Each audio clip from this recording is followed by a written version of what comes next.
नमस्कार दोस्तों, स्वागत है आपका इस नए वीडियो में। हमारी जिंदगी में कई बार हम खुद को एक मुश्किल घड़ी में पाते हैं। कई बार हमें बड़े फैसले लेने पड़ते हैं, लेकिन हमें यह नहीं पता होता कि वह सही है या गलत।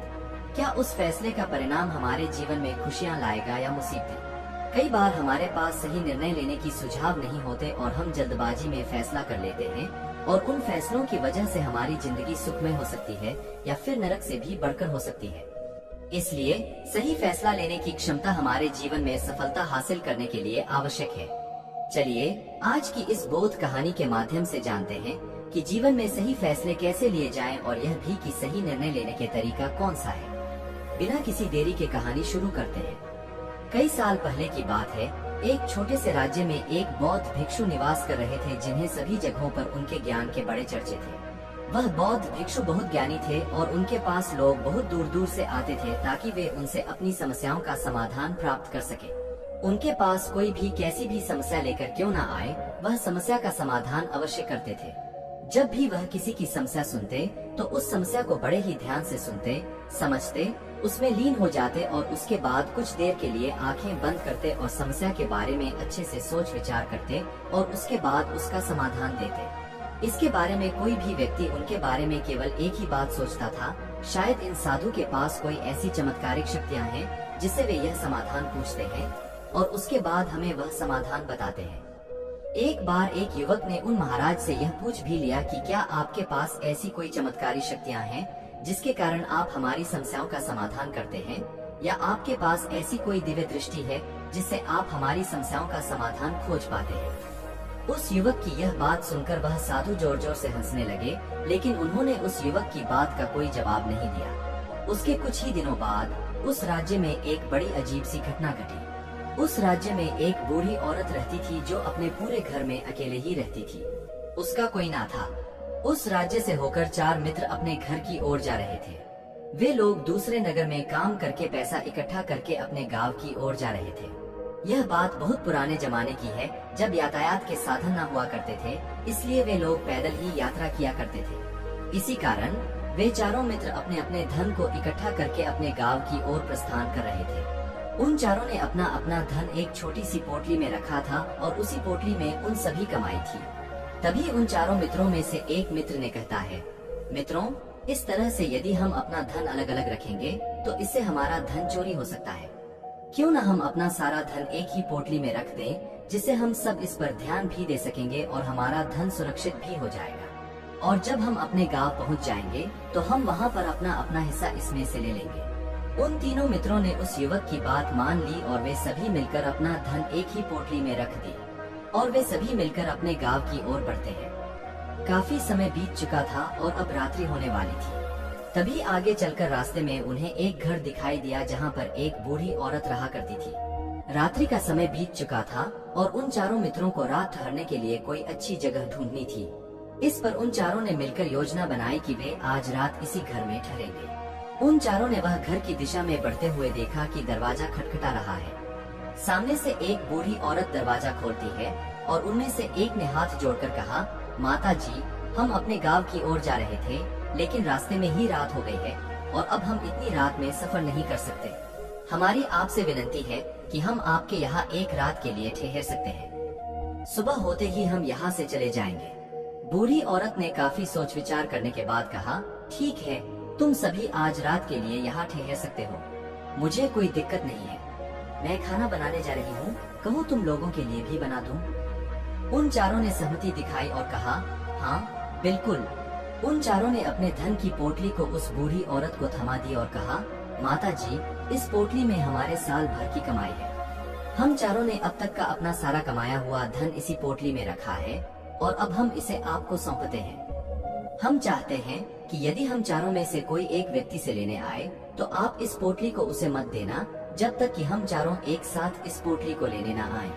बूढ़ी औरत ने कहा, ठीक है बेटा, यदि तुम चारों एक साथ आओगे तभी मैं इस पोटली को आपको सौंपूंगी। और वैसे भी तुम लोग सुबह यहाँ से चले जाने वाले हो, मैं आपको सुबह ही यह पोटली थमा दूंगी। धन की पोटली बूढ़ी औरत को थमा दी गई और चारों मित्र निश्चिंत हो गए कि अब उनका धन सुरक्षित है। वे लोग खाना खाकर सो गए और अगली सुबह तैयारियां करने लगे। उन चारों नौजवानों में से एक ने कहा, भाइयों, इस बूढ़ी औरत ने हमारी रात भर की खातिरदारी की है। हमें अच्छा भोजन खिलाया, सोने के लिए अच्छी जगह दी और रात भर यहाँ सर छुपाने के लिए एक अच्छा आशियाना दिया। हमने अब तक उसके लिए कुछ नहीं किया। बदमाश नौजवान ने मन ही मन योजना बना ली कि वह किसी तरह से उस बुढ़िया से पोटली हासिल करेगा। बाकी के तीनों मित्र उसकी बातों में आ गए और वे सभी मिलकर उस बुढ़िया की मदद करने के लिए खेतों में काम करने चल पड़े। वे सभी मिलकर खेतों का काम करते रहे। वे सभी मिलकर खेतों का काम कर रहे थे कि तभी वह बदमाश नौजवान अपने बाकी तीनों मित्रों से कहता है, मित्र, मुझे जोरों की प्यास लग गई है। मैं जरा उस बूढ़ी औरत से पानी मांग कर लाता हूँ। वह बाकी मित्र भी अब काफी थक चुके थे, उन्हें भी जोरों की प्यास लगी थी, इसलिए वह तीनों मित्र उसे वहाँ से जाने की अनुमति दे देते हैं। जैसे ही वह बदमाश उस बूढ़ी औरत के पास पहुँचता है, वह उस बूढ़ी औरत से कहता है, माता जी, अब हम यहाँ से जा रहे हैं, कृपया करके हमारे धन की पोटली हमें वापस दे दे। इस पर वह बूढ़ी औरत कहती है, नहीं नहीं, जब तक तुम चारों एक साथ ना हो तब तक मैं वह पोटली किसी को नहीं दे सकती। तुम्ही ने तो कहा था कि जब तक हम चारों एक साथ ना हो तब तक यह पोटली किसी को नहीं देनी है। तभी वह बदमाश उन तीनों की तरफ इशारा करते हुए कहता है, लाओ। उन तीनों ने सोचा कि हमारा मित्र हमारे लिए पानी लाना चाहता है, इसलिए वह हमसे आज्ञा मांग रहा है। तभी उन तीनों मित्रों ने इशारे में उस युवक से कहा, हाँ हाँ ठीक है, ले आओ। यह देखते ही उस बुढ़िया को यह लगने लगा कि अब यह चारों यहाँ से जा रहे हैं और यह अपनी पोटली मांग रहे हैं, इसलिए उस बुढ़िया ने वह पोटली लाकर उस बदमाश के हाथों में रख दी और वह बदमाश उस पोटली को लेकर वहाँ से चला गया और बाकी के तीनों मित्र अपने खेत के काम में व्यस्त हो जाते हैं। कुछ देर के बाद जब वह तीनों खेत का काम करके वापस लौटते हैं और बुढ़िया से कहते हैं, माता जी, हमारा मित्र जो यहाँ पानी पीने आया था वह कहाँ गया? इस पर वह बुढ़िया कहती है, क्या वह पानी पीने आया था? पर वह तो कह रहा था कि हम चारों जा रहे हैं, कृपया करके हमारे धन की पोटली हमें थमा दे। तब तीनों बड़े आश्चर्य होकर उस बुढ़िया से कहते हैं, माता जी, हमने भला कब कहा? वह पोटली मांगी थी, हमें तो प्यास लगी थी और हमने पानी के लिए इशारा किया था। तभी बूढ़ी औरत उन तीनों से कहती है, परंतु अब तो वह पोटली लेकर जा चुका है। तभी वह तीनों मित्र सर पकड़कर रोने लगते हैं और कहते हैं, माता जी, उसमें हमारा सारा कमाया हुआ धन था जो वह अकेले लेकर भाग चुका है। हमने तो आपको कहा था कि जब तक हम चारों एक साथ न आए तब तक आपको वह पोटली किसी को नहीं देनी है। फिर आपने ऐसा क्यों किया? इसमें आप ही की गलती है। हमने आपको उस पोटली की हिफाजत के लिए रखा था और आपने उसे एक ऐसे आदमी के हाथों में दे दिया जिसने हमारा सारा धन हमसे लूट लिया। हम बर्दाश्त नहीं करेंगे। हम राजा के पास जाएंगे और राजा से आपकी शिकायत करेंगे, न्याय की मांग करेंगे। अब तो इस बात का राजा ही फैसला करेंगे। तीनों नौजवान क्रोधित होकर राज दरबार में पहुंच जाते हैं और अपनी सारी समस्याएं राजा को बता देते हैं। जब वह राजा उन तीनों नौजवानों की बात ध्यानपूर्वक सुनता है तो वह तुरंत ही उस बुढ़िया को राज दरबार में पेश होने का आदेश देता है। राजा के आदेश पर राजा के सैनिक तुरंत ही उस बूढ़ी औरत को राज दरबार में पेश करते हैं और राजा भरी दरबार में उस बूढ़ी औरत को दोषी करार कर देता है और कहता है, तुम्हें वह पोटली उस अकेले व्यक्ति को नहीं देनी चाहिए थी जब उन्होंने तुमसे कहा था कि जब तक वह चारों एक साथ उस पोटली को लेने न आए तब तक तुम्हें वह धन किसी को नहीं देना चाहिए था। इसमें तुम्हारी गलती है और अब तुम्हें इसका हर्जाना भरना होगा। तुम्हें इनका धन लौटाना होगा। राजा का यह आदेश सुनकर बूढ़ी औरत फूट फूट कर रोने लगती है और राजा से मदद की गुहार लगाती है और कहती है, हे राजन, मैं तो एक बूढ़ी औरत हूँ और मेरे पास इतना धन नहीं है और न ही मेरे घर में कोई ऐसा है जो धन कमाता हो। मेरे पास इतना धन नहीं है कि मैं इनका धन लौटा सकूं। मैं तो अकेली हूँ, बेसहारा हूँ। कृपया करके मुझ पर रहम करें। लेकिन राजा उस बूढ़ी औरत की एक नहीं सुनता। वह बूढ़ी औरत रोते रोते अपने घर की ओर जा रही थी। यह सोच रही थी कि आखिर मैं इतना धन कहाँ से लाऊं कि कैसे मैं उन लोगों का यह धन उन्हें लौटा सकूं। मेरे पास इतना धन नहीं है, मैं क्या करूं, कैसे करूं, कहाँ से लाऊं इतना धन? यदि मैंने उनका धन नहीं लौटाया तो मुझे राजा मार डालेगा। वैसे भी मेरी ही गलती है। जब उन चारों ने मिलकर मुझसे कहा था कि जब तक हम चारों एक साथ न आए तब तक वह पोटली किसी को नहीं थमा नहीं है, फिर भी मैंने वह पोटली केवल उस एक व्यक्ति को थमा दी। इसमें गलती तो मेरी ही है। वह रोते रोते यह सारी बातें सोचते हुए अपने घर की ओर जा रही थी।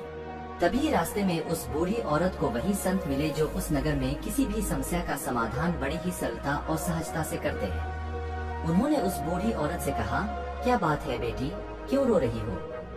इस पर वह बूढ़ी औरत उस संत को सब कुछ सच सच बता देती है और कहती है, हे महाराज, इसमें गलती तो मेरी ही है। उन चारों ने तो पहले ही कहा था कि जब तक वे चारों एक साथ न आए तब तक वह पोटली मुझे किसी को नहीं देनी है, लेकिन मेरी हिम्मत मारी गई थी। जो मैंने वह पोटली केवल एक व्यक्ति को थमा दी और वह उनका सारा धन लेकर वहाँ से भाग गया। लेकिन अब मुझे यह समझ नहीं आ रहा कि मैं वह सारा धन कहाँ से लाऊं, कैसे जुटाऊं। मेरे पास इतना धन नहीं है और राजा ने तो आदेश भी दे दिया है कि मुझे उनका धन लौटाना ही पड़ेगा, लेकिन मैं यह समझ नहीं पा रही कि इतना सारा धन मैं कहाँ से लाऊंगी। तभी वह संत उस बूढ़ी औरत से कहते हैं, शांत हो जाओ, मैं कोई ना कोई रास्ता जरूर निकाल लूंगा।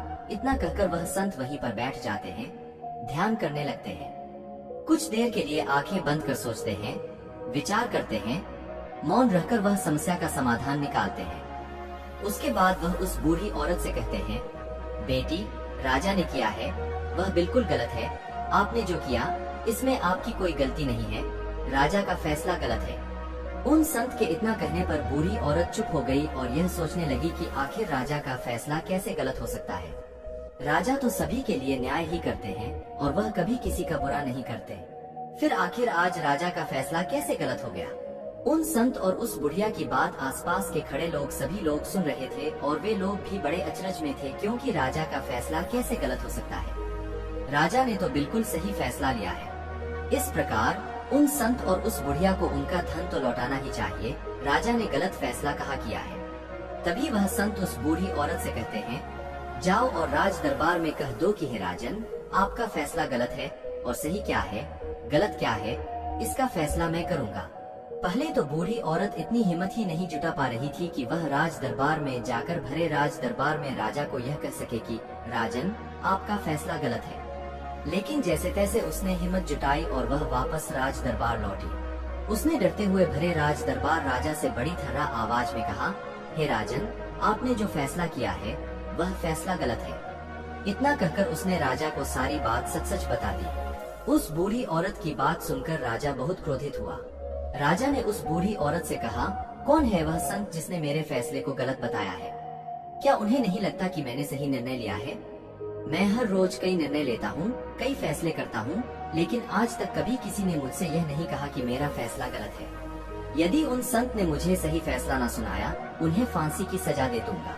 यह बात पूरे नगर में फैल गई। सभी लोग यह जानने के लिए हैरान थे कि आखिर वह साधु ऐसा कौन सा फैसला सुनाने वाले हैं जो राजा से भी उचित होगा, जिसमें सबके लिए न्याय होगा। राजा ने सैनिकों को तुरंत ही आदेश दिया कि जाओ और संत को राज दरबार में लाओ। राजा की आज्ञा के अनुसार वे सैनिक तुरंत ही उन संत को लेने के लिए निकल पड़े। वे लोग कुछ ही देर बाद उन संत को लेकर राज दरबार पहुँचे। राज दरबार में सभी लोग उपस्थित थे और सभी लोग उन संत के फैसले का इंतजार कर रहे थे। उन संत को देखकर राजा कहता है, महाराज, आपको ऐसा क्यों लगता है कि हमने जो फैसला किया है वह गलत है? जो बूढ़ी औरत ने यह वादा किया था कि वह चारों लोगों को एक साथ ही वह पोटली जमाएगी, फिर आखिर में उसने अपना वादा क्यों तोड़ा? इसने यह गलती क्यों की कि इसने केवल एक ही को पोटली थमा दी और वह उनका सारा धन लेकर यहाँ से भाग गया? तो क्या इसमें इसकी गलती नहीं है? क्या इससे इनका धन नहीं लौटा आना चाहिए? इस पर वह साधु बड़ी विनम्रता से राजा से कहते हैं, हे राजन, यह आपका फैसला था, लेकिन मैं आपसे कुछ कहना चाहता हूँ। इस पर राजा कहता है, ठीक है, कहिए, आप क्या कहना चाहते हैं? इस पर वह साधु बड़ी विनम्रता से राजा से कहता है, हे राजन, जैसा कि वादा किया गया था कि पोटली एक साथ उन चारों को ही दी जाएगी, तो अभी तो यह केवल 3 है, चौथा कहाँ है? इससे कहिए कि यह लोग यहाँ से वापस जाएं और अपने उस चौथे मित्र को यहाँ लेकर आएं, तभी इनका धन वापस किया जाएगा। और वादा भी ऐसा ही किया गया था कि जब तक चारों लोग एक साथ नहीं होंगे, तब तक उनका धन उन्हें नहीं लौटाया जाएगा। और यदि यह बूढ़ी औरत इन तीनों को धन लौटा देती है, तो यह बूढ़ी औरत अपना वादा तोड़ देगी और यह सही नहीं है। इसलिए यदि आप चाहते हैं कि इनका धन लौट आया जाए, तो पहले इनसे कहिए कि यह लोग जाएं और अपने उस चौथे मित्र को यहाँ लेकर आएं। उस राज दरबार में हर कोई इस बात को सुनकर बहुत खुश हुआ। सभी ने उन संत की बहुत तारीफ की। राजा भी उन संत के इस फैसले से पूरी तरह से सहमत था। राजा तुरंत ही उन संत के सामने सिर झुका लेता है और हाथ जोड़कर उनसे कहता है, हे महाराज, आपका यह फैसला इतना सही कैसे हो सकता है? आखिरी बात मेरे दिमाग में आई क्यों नहीं? मैंने इस बात को इस तरह से सोचा क्यों नहीं। तब वह संत उस राजा से कहते हैं, हे राजन, आपके पास और भी काम होते हैं, आप दिन भर व्यस्त रहते हैं और आपको जल्दबाजी में फैसले लेने पड़ते हैं। आपने इस मामले को सुना समझा, लेकिन इसे देखने में आप गलती कर गए। इससे आपने केवल ऊपरी तौर पर देखा, आपने इसकी गहराई तक जाने का प्रयास तक नहीं किया। यदि आपने इस मामले की गहराई को देखा होता, समझा होता, तो आप भी इसी नतीजे पर आते। जब तक हम किसी मामले की गहराई तक नहीं जाते, तब तक हम उसका सही समाधान नहीं निकाल सकते। लेकिन हम में से अधिकांश लोग तो अपने फैसले केवल जल्दबाजी में लेना चाहते हैं, भले ही वह मामला कितना भी गंभीर क्यों ना हो। हमें तो बस अपना हक चाहिए, हमारा नाम होना चाहिए, भले ही फैसला हमारे लिए आगे चलकर हमारे लिए नुकसानदेह क्यों ना हो। लेकिन हम तो उस मामले की गहराई तक जाने के लिए सोचते तक नहीं। तभी वह राजा उन संत से कहता है, हे महाराज, क्या आपके पास कोई दिव्य शक्तियाँ हैं? क्या आपके पास ऐसी कोई चमत्कारिक शक्ति है जिसे आप सवाल करते हैं और बदले में वह आपको जवाब देती है, जिस कारण आप सटीक और सही समाधान बता पाते हैं? राजा की यह बात सुनकर वसंत मुस्कुराने लगे और राजा से कहते हैं, हे राजन, यह सवाल मुझसे कई लोगों ने पूछा है और मैंने कभी किसी को कोई जवाब नहीं दिया, लेकिन आप इस राज्य के राजा हैं, इसलिए मैं आपके इस प्रश्न का उत्तर देता हूँ।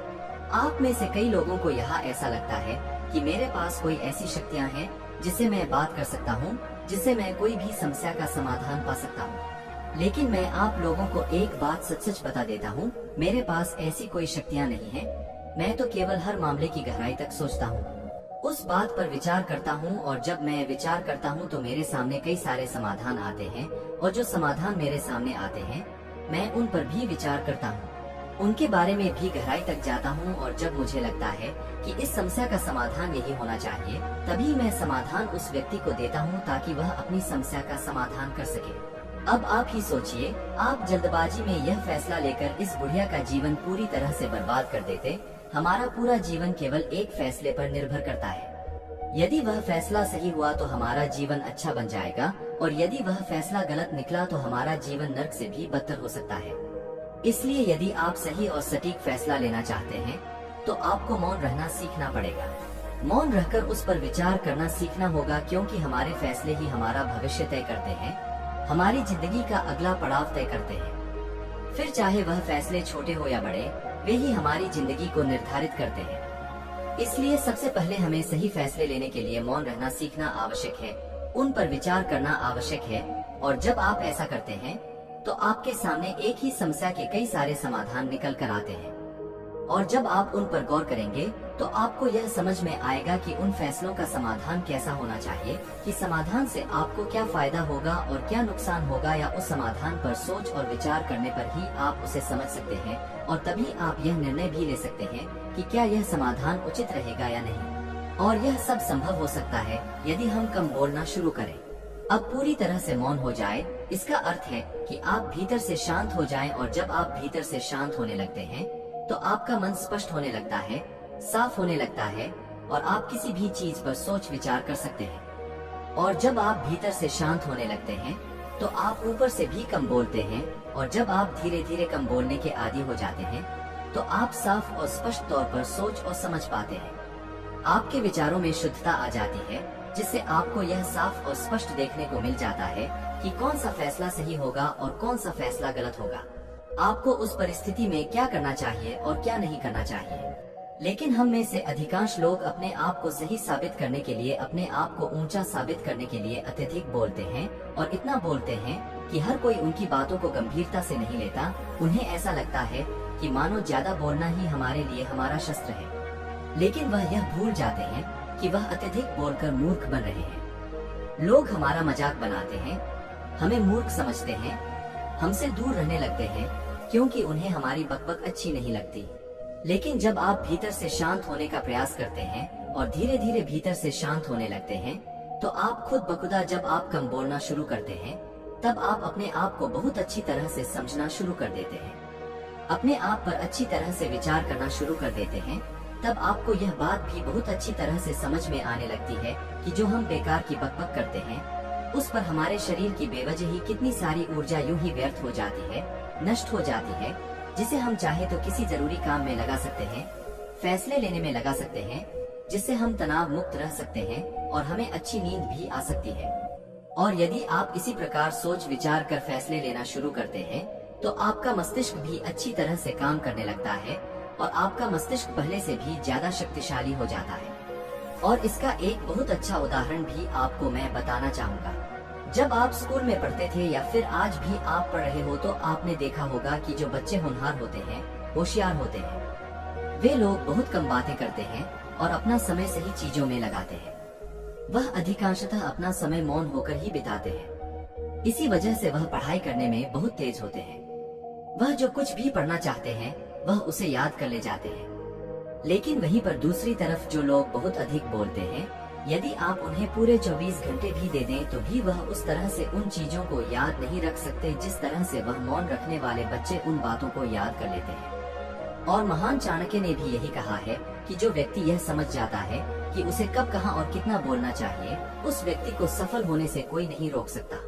और आप इतिहास उठाकर देख सकते हैं कि आज तक जो भी लोग महान हैं, जो लोग भी सक्सेसफुल बने हैं, उन लोगों की आदत बहुत कम बोलने की है। उनका पूरा ध्यान केवल अपने लक्ष्य पर होता है और अपना पूरा समय वह अपने लक्ष्य को पाने में ही लगा देते हैं। इसीलिए आपको भी यह आदत अपने जीवन में उतार चाहिए। और कम बोलने का अर्थ यह नहीं कि आप ऊपर से कम बोले, बल्कि आप भीतर से कम बोलिए। भीतर से शांत रहिए। यदि आप रोज इसका अभ्यास करते हैं तो केवल कुछ दिनों में ही इससे होने वाले लाभ आपको आपके सामने नजर आने लगेंगे। दोस्तों, आपने आज के इस वीडियो से क्या सीखा वह मुझे आप कमेंट में बता सकते हैं। इसी के साथ मैं उम्मीद है कि आपको आज की वीडियो पसंद आई होगी। तो इस वीडियो को उस इंसान को शेयर करें जिससे यह कहानी सुनने की जरूरत है और उसी के ठीक बाद चैनल को सब्सक्राइब करें। तो चलिए फिर मिलते हैं एक और नई वीडियो में एक नए मैसेज के साथ। तब तक के लिए अपना ख्याल रखें। धन्यवाद और नमो बुद्धाय।